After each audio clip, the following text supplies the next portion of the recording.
Green building atau bangunan ramah lingkungan bisa dilihat dari beberapa ciri. Ciri tersebut antara lain bisa menghemat listrik, menghemat energi, menghemat air, dan memberikan udara dan lingkungan yang baik bagi para penghuninya.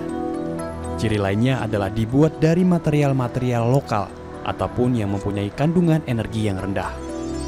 Sementara visi bangunan ramah lingkungan terlihat dari cara mendesain, cara membangun, dan cara menggunakan bangunan. Apakah rumah tinggal dan gedung tempat kita beraktivitas sudah cukup ramah lingkungan?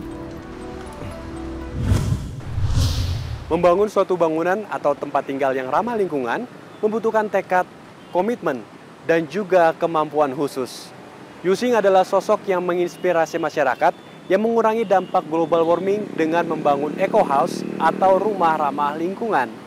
Meski sulit, namun ia tetap berupaya agar banyak dari semua kalangan dapat merealisasikan ide rumah ramah lingkungan.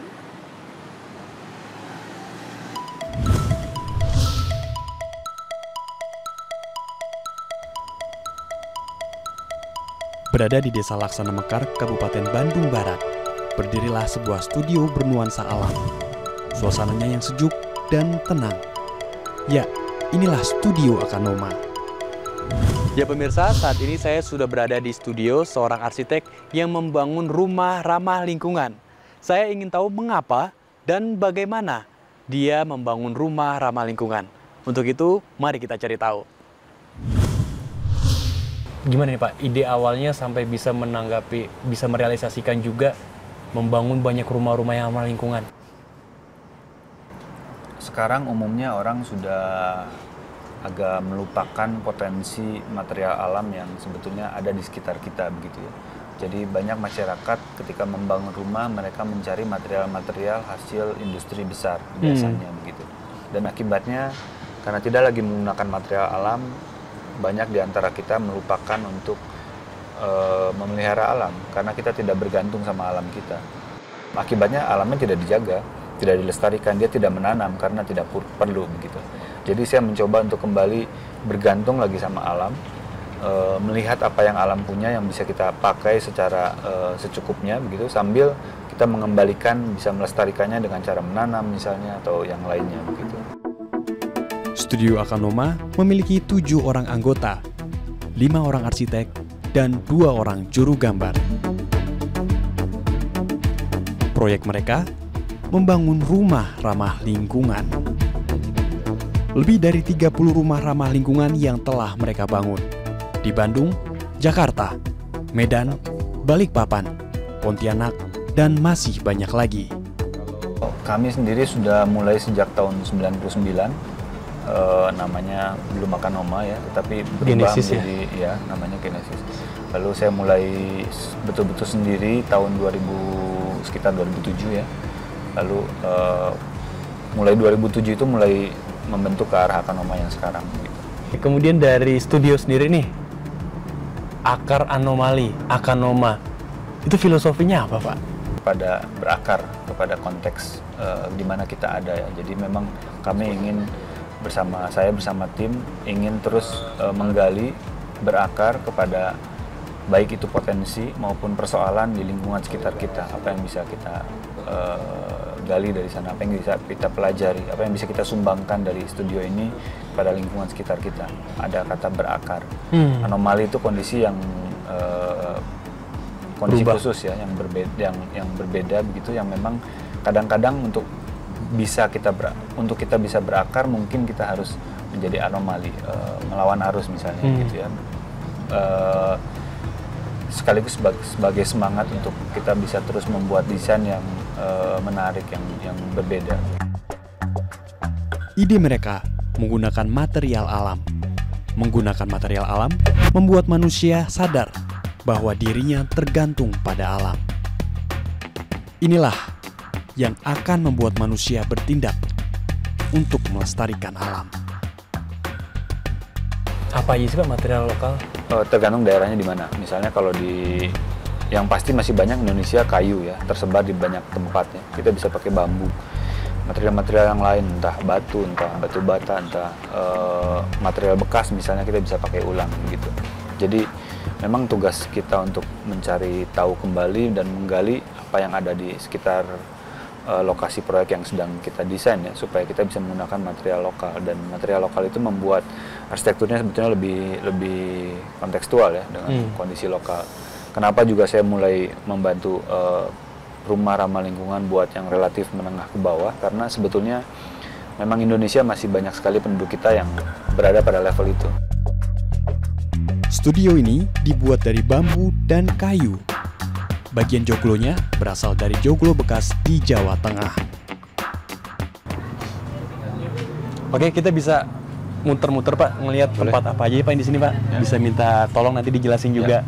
Oke. Ini sebenarnya dapur kita ya, yang Oke.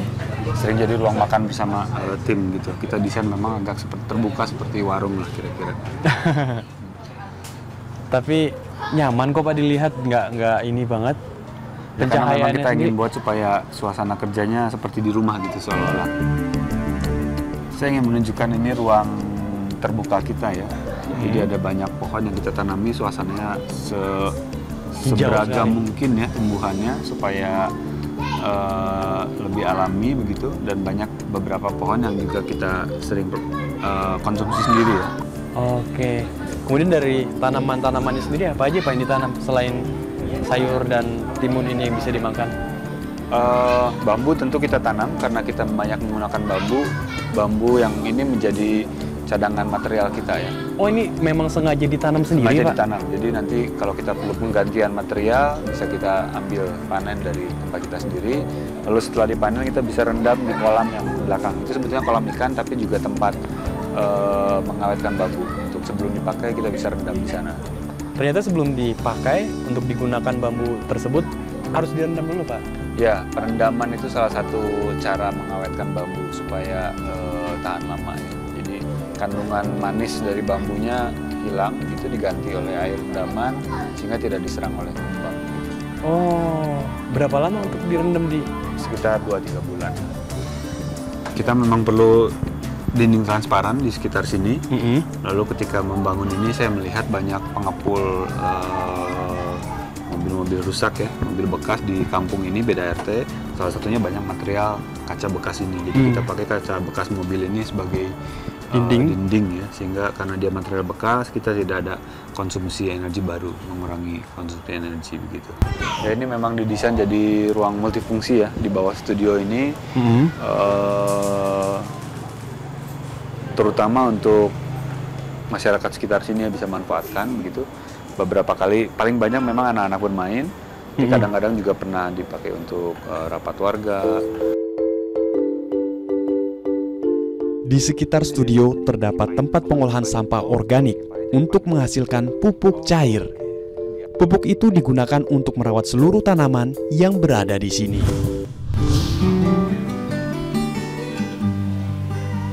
Ya pemirsa, saat ini saya sudah berada di salah satu rumah ramah lingkungan yang didesain oleh Yusing. Saya penasaran bagaimana isi dalam rumah ini.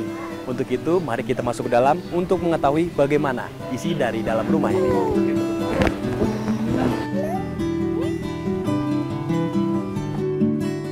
Ini adalah salah satu rumah ramah lingkungan yang didesain oleh Yusing dan juga tim. Bahannya banyak terbuat dari material lokal dan bahan-bahan bekas dari bangunan sebelumnya. Pemiliknya adalah seorang dosen Unpad, yaitu Ipit Zulfan dan istrinya Sri Handayani. Mereka memiliki 2 orang anak. Ini taman, sebetulnya ya taman sih, jadi saya ingin ada pohon-pohon di dalam rumah. Jadi ada udara di dalam, nggak panas. Pulang ke rumah tuh adem. Ini karena berbatasan dengan tetangga, akhirnya kita pakai dinding. Bingung kita buat tutupannya. Ternyata malah jadi begini.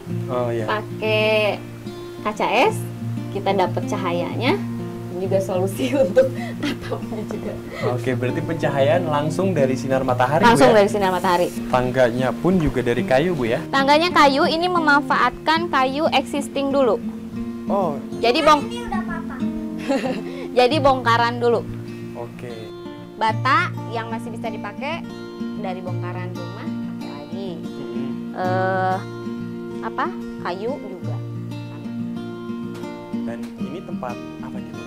Ini ruang kerja saya. Oke. Fondasi rumah ini terbuat dari baja yang dikombinasikan dengan bambu. Untuk rangka tiang pun terbuat dari baja. Material tambahan lain yang paling utama adalah bambu. Yusing juga menggagas papan untuk semua. Programnya mendesain rumah bagi kalangan menengah ke bawah. Saat ini di Bandung sudah ada 2 rumah yang dibangun. Dulu tuh ini bawahnya kosong, jadi cuma tiang-tiang aja. Karena saya siapkan untuk bertumbuh, jadi yang kita bangun, yang buat tinggal seperti dulu, rumah yang di atas, ada kamar 2, ruang serbaguna 1. Bawah kosong aja. Dan memang saya juga baru tahu sekarang, udah lama nggak kesini, memang terbukti bawahnya bertumbuh gitu loh. Jadi pelan-pelan sudah mulai ditutup ya. Kemudian dari selain kayu-kayu bekas, apalagi material lain yang dipakai untuk pondasi bekas rumah lama ya.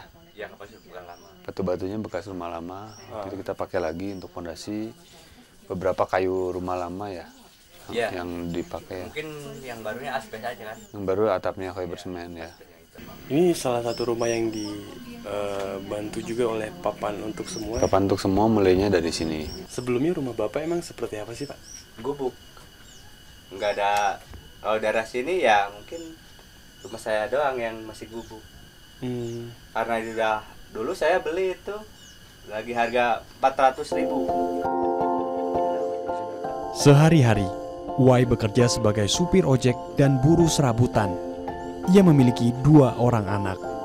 Pada tahun 2012, dibangunlah rumah ini. Papan untuk semua tercipta berkat dukungan dari wujudkan.com. Wujudkan.com adalah situs yang menjaring dan juga menyalurkan donasi bagi niat-niat baik yang membutuhkan dukungan dana untuk diwujudkan.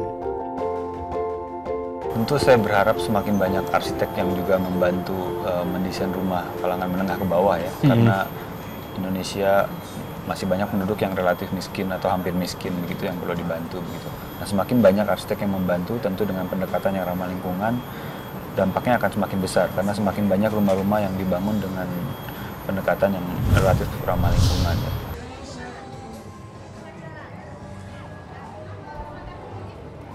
Rumah-rumah tradisional Indonesia tidak hanya memiliki keunikan budaya. Di iklim tropis, nenek moyang kita telah membangun rumah tradisional di setiap daerah dengan bersikap bijak menghargai alam dan tentunya ramah lingkungan.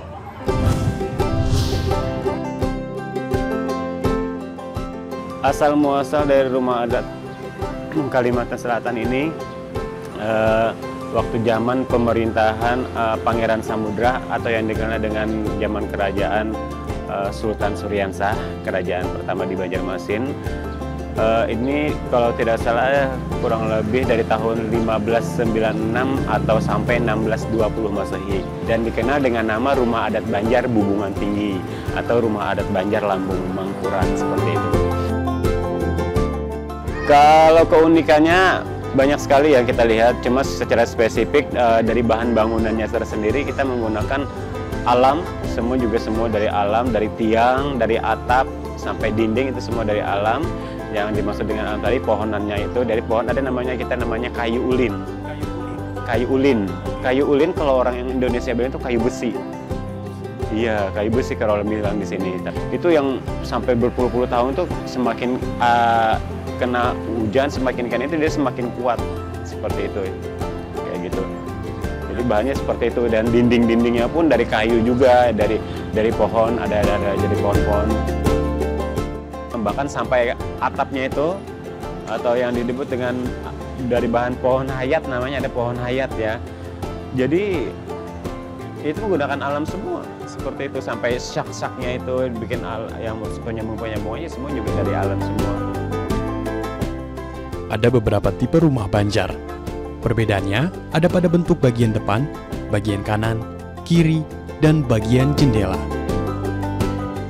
Sementara bagian atapnya tetap sama, yaitu membumbung tinggi.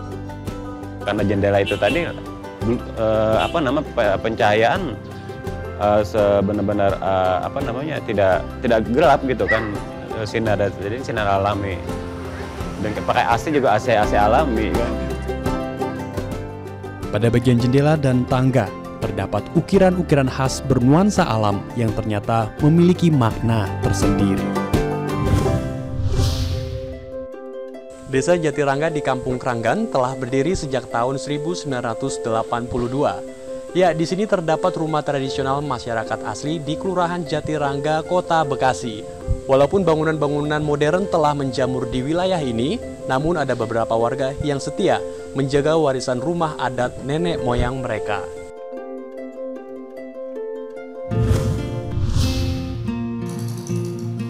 Kranggan, sebuah perkampungan terletak persis di perbatasan Kota Bekasi dan Kabupaten Bogor. Menurut budayawan Betawi Ridwan Saidi, tradisi dan budaya yang dipertahankan warga Kampung Kranggan adalah akar dari tradisi dan budaya Betawi saat ini. Di antaranya, rumah tradisional khas Kampung Kranggan.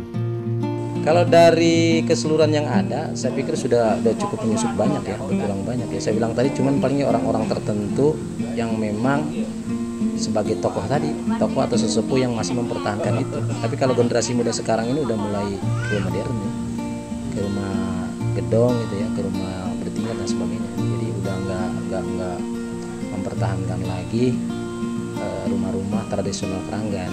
Ya, ini tokoh-tokoh 1985 ke sini lah mulai berkurangnya daripada rumah-rumah adat tradisional kita gitu. Kebanyakan dulu memang panggung, Mas. Ya paling banyak 10% kali ya. 10% dari ada ya. Dari kepala keluarga yang ada ini hampir sekitar 3.000-an gitu ya, 3.200-an. 3.200 paling antara itulah 10% ya. Era modernisasi yang masuk ke kampung ini menggantikan rumah adat dengan rumah elit atau rumah modern. Hal ini menyisakan sekitar 10% rumah tradisional warisan leluhur. Parta berusia 56 tahun. Rumahnya adalah warisan dari kakeknya yang dibangun sejak tahun 1930. Jadi harapan saya gini, kaitan dengan adat istiadat yang ada ini ya terus dibudayakan. Artinya jangan sampai nanti anak cucu kita juga nggak paham gitu ya. Artinya adat istiadat sekarang seperti apa. Kemudian juga tokoh-tokoh memang yang terus mempertahankan ini ya kita welcome sekali, bagus sekali ya. Artinya pertama rumah-rumah ini kan ramah lingkungan. Secara ventilasi udara juga rumah ini cukup bagus, Mas ya. Ramah lingkungan pertama, rumah ini kan tidak berbahan dari iya bahan industri kan, dari kampung-kampung sekitar sini. Materialnya material alam kan gitu ya. Mungkin bisa aja yang material didatangkan bukan dari sini gitu. Mungkin kalau pohon-pohonan juga ini masih cukup luar biasa, bagus ya. Ya ini kayu-kayu material, kayu-kayu kampung, kayu nangka, sepertinya kayu kecapi. Kayu nangka untuk apa? Untuk tihang, kayu nangka semua. Ya terus papan-papannya kayu nangka semua tuh. Tihang itu kayu nangka semua. Cuman hanya dua macam, bambu sama kayu aja. As rumah ini bambu juga. Bambu di dalamnya papan semua, papan capi. Ya nggak pakai istilahnya material-material yang sekarang, enggak. Dari zaman dulu. Gitu. Ya kalau dijaga untuk perubahan, untuk dandan lah gitu kira-kira kan. Tetap saya cari kayunya tuh kayu material. Enggak istilahnya kita zaman sekarang kan tihang besi. Apa enggak? Tetap tiang ini. Kemarin aja saya merubah itu, saya beli sampai berapa potong itu kayu-kayu material, kayu kampung gitulah.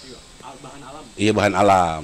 Enggak pakai istilahnya pakai sekarang lah zaman sekarang seperti model batu, besi apa enggak. Tetap pakai dari alam. Kalau paseban namanya, kalau ini kan paseban.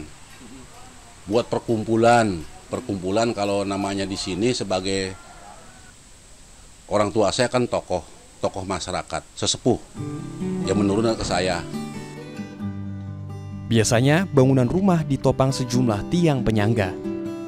Jarak antara lantai rumah dan tanah rata-rata sekitar 50 cm. Saya mempertahankannya memang budaya dari orang tua. Jadi tradisi keranggan itu memang zaman dulunya rumah panggung, itu saya tidak mau menghilangkan ahli waris adat budaya keranggan. Hanya itu adat rumah-rumah ini dipertahankan ya untuk melestarikan budaya kita. Ya jangan sampai pupus lah. Kan banyak juga yang sekarang ini kalau dirubah juga udah lain. Seperti ini begini diuruk dipakai ubin. Tetap kan ini, tapi kan itu udah perubahan. Tapi kalau ini benar-benar masih ada kolong. Masih panggung, masih ada kolong lah gitu. Kalau kayu untuk tiang-tiang itu bisa mungkin nyampe kuatnya itu puluhan tahun. Bisa lebih. Semacam ini aja mungkin kalau tiang-tiangnya rumah ini mungkin belum ada perubahan. Dari pertama bangun. Kayak semacam tiang-tiang ini masih kepake dari dulu sampai sekarang juga masih tiangnya ini juga. Itu kan genteng-gentengnya genteng kaca, jadi untuk sinar dari atas ke dalam, dari luar ke dalam itu jadi terang gitu. Kalau siang juga kita nggak perlu lampu, ya udah terang. Di dalam rumah juga nyaman, enak. Kalau malam juga kita tidur adem, nggak gerah. Jadi kalau nggak perlu kipas angin, nggak perlu AC, adem kalau tinggal di rumah ini. Ya saya berharap sih pada generasi muda, mungkin generasi seterusnya ya bisa melestarikan adat kebudayaan yang udah ada sejak nenek moyang kita sampai sekarang gitu. Jadi saya pengen itu anak muda, katakan generasi sekarang, tetap melestarikan adat kebudayaan keranggan. Jadi ya inilah orang keranggan, inilah kebudayaan kita, budaya keranggan. Ya kalau bukan kita sebagai generasi muda, siapa lagi yang mau bisa melestarikan? Melestarikan rumah tradisional adalah juga bagian dari upaya menjaga lingkungan.